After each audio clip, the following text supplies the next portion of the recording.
What Harrison Smith did on Christmas Day against the Detroit Lions is a vintage Harrison Smith performance, one of the best individual performances that I've seen in person, considering the circumstances of knocking the Lions out of the playoffs and trying to achieve a winning record for the Vikings in 2025, both accomplished. But just an outstanding performance for the future Ring of Honor player for the Vikings. But with that being said, that game and the Green Bay game was likely the ride into the sunset for Harrison Smith, being on the team since the Metrodome days in 2012.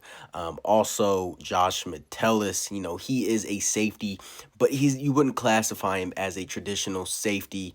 Theo Jackson saw his snap count decrease throughout the year, and Jay Ward, he showed some flashes towards the end of the year, but he's still an unknown considering the sample size that we have for him. That doesn't mean that he's not going to be a good football player or he is going to be a good football player. We just don't know that. But I hope he does, but we just don't have, the sample size to show that he could be a long-term player and starter for this team, a member of the 2023 draft class. But with that being said, safety is a big need for the Minnesota Vikings in 2026. And it's going to be a situation where I think they're going to sign a guy in free agency and also draft one as well.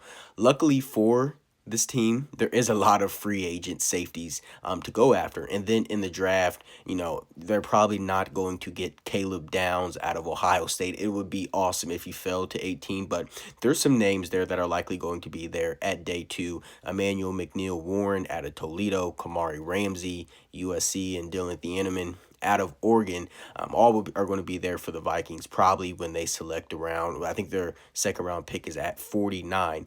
But in 2025, the Vikings safety room saw the decline of Harrison Smith's play, and that's because of his age. He's been playing for a while.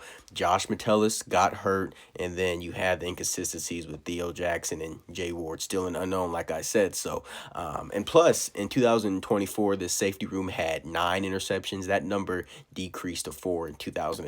So this is going to be a position group where I believe the Vikings invest a lot of resources in to make sure that this defensive unit is still going strong with Brian Flores returning in 2026.